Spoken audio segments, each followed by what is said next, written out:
Hai semuanya, perkenalkan nama saya Via Florensina Baban dari kelas 22A. Di sini saya akan menjelaskan mengenai teori feminisme. Yang pertama, pengertian teori feminisme. Feminisme adalah gerakan kaum perempuan dalam memperjuangkan emansipasi atau persamaan hak sepenuhnya tanpa membedakan antara kaum perempuan dan kaum laki-laki, dengan tidak disertai pembatasan-pembatasan maupun tindak kekerasan atau diskriminasi. Inti pokok dari gerakan feminisme adalah kesempatan yang sama antara perempuan dengan laki-laki dalam pengembangan diri. Feminisme secara mendasar meliputi berbagai bidang kehidupan, antara lain pendidikan, ekonomi, sosial, unsur budaya, dan politik. Pemahaman makna serta implikasi feminisme dalam kehidupan perlu pendalaman dengan melihat perkembangan kajian ilmu feminisme. Beberapa aliran feminisme. Yang pertama yaitu feminisme liberal. Feminisme liberal menitik beratkan pada kebebasan individu bagi perempuan di awal kemunculan pada abad 19-20. Perjuangan aliran feminis ini lebih mengarah pada hak individu perempuan dalam ranah politik, ekonomi, dan lingkup sosial.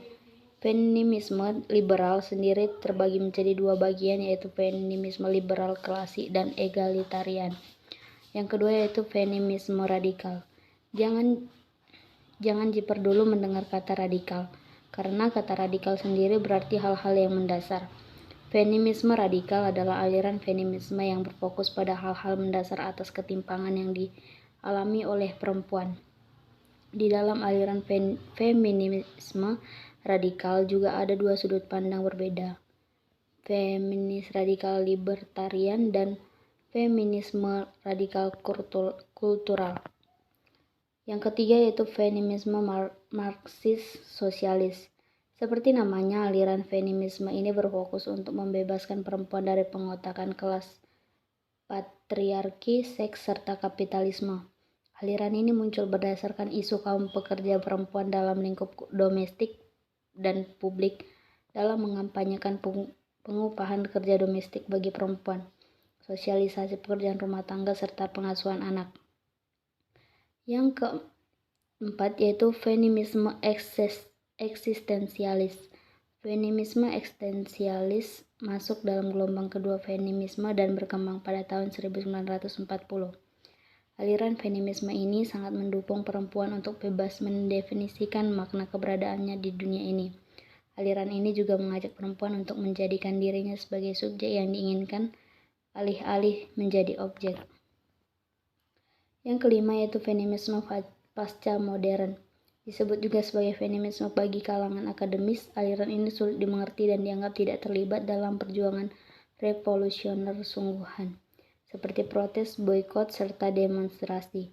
Aliran ini membalikkan keadaan dengan merayakan penindasan yang diterima. Baiklah, kita akan mendengarkan puisi yang berjudul Dongeng Marsina sebagai penerapan dalam teori feminisme. Selamat mendengarkan.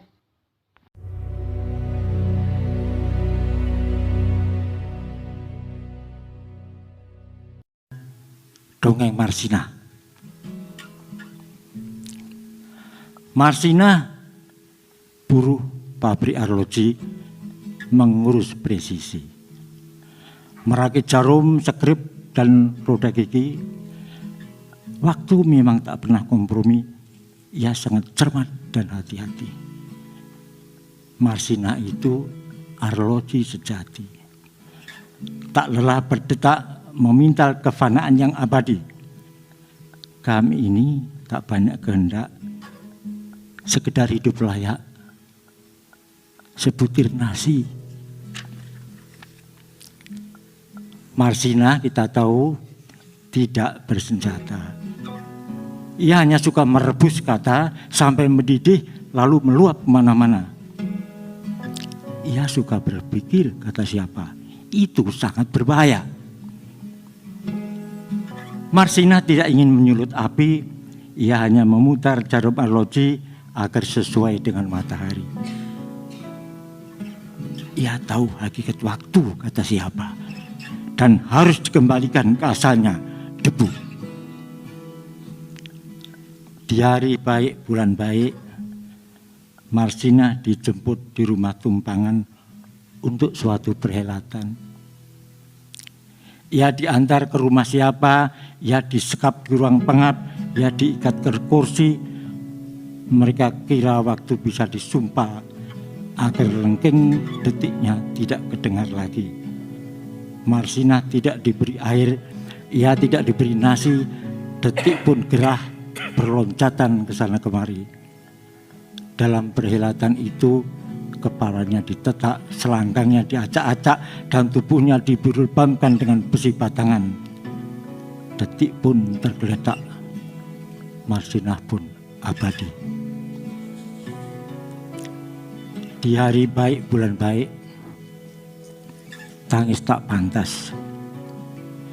Angin dan debu jalan, klakson dan asap knalpot mengirimkan jenazahnya ke Nganjuk. Semak-semak yang tak terurus dan tak pernah ambil peduli meregang waktu bersaksi. Marsina diseret dan dicampakkan sempurna sendiri. Pangeran, apakah sebenarnya inti kejaman? Apakah sebenarnya sumber keserakahan? Apakah sebenarnya asas kekuasaan? Dan apakah sebenarnya hakikat kemanusiaan, Pangeran? Apakah ini? Apakah itu? Duh Gusti, apakah pula makna pertanyaan? Saya ini Marsina, buruh pabrik arloji. Ini sorga bukan? Jangan saya diusir dari surga, dikembalikan ke dunia lagi. Jangan saya dikirim ke neraka itu lagi. Malaikat tak suka banyak berkata, ia sudah paham maksudnya. Sengsara betul hidup di sana, jika suka berpikir, jika suka memasak kata. Apa sebaiknya kita ini menggelinding saja bagai bola sodok, bagai roda pedati. Malaikat tak suka banyak berkata, ia biarkan gerbang terbuka. Saya ini Marsina. Saya tak mengenal wanita berotot yang mengepalkan tangan yang tampangnya garang di poster-poster itu. Saya tidak pernah jadi perhatian dalam upacara dan tidak tahu harga sebuah rencana. Malaikat tak suka banyak berkata, tapi lihat, ia seperti terluka. Marsina itu arloji sejati, melingkar di pergelangan tangan kita ini. Dirapanya denyut nadi kita dan diingatkannya agar belajar memahami hakikat presisi. Kita tatap wajahnya setiap pergi dan pulang kerja. Kita rasakan tak detiknya dalam setiap getaran kata. Marsina itu arloji sejati, melingkar di pergelangan tangan kita ini.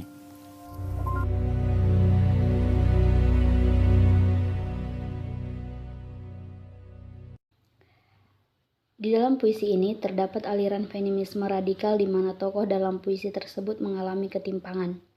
Marsina diibaratkan sebagai pahlawan dalam regu kerjanya. Dia menantang ketidakadilan dan memperjuangkan hak-haknya. Dia adalah sosok yang pemberani yang melawan tanpa menggunakan senjata, hanya bermodalkan kata-kata yang bercampur semangat juang.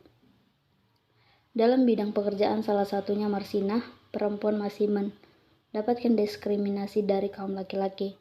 Puisi Dongeng Marsina yang diangkat dari kisah nyata oleh Sapardi Djoko Damono melalui karya sastra puisi sebagai bentuk mengingatkan perjuangan Marsina sebagai kaum perempuan untuk menuntut keadilan di depan hukum. Perempuan masih mendapatkan banyak diskriminasi dari laki-laki karena laki-laki tidak mau jika kedudukannya disamakan dengan perempuan.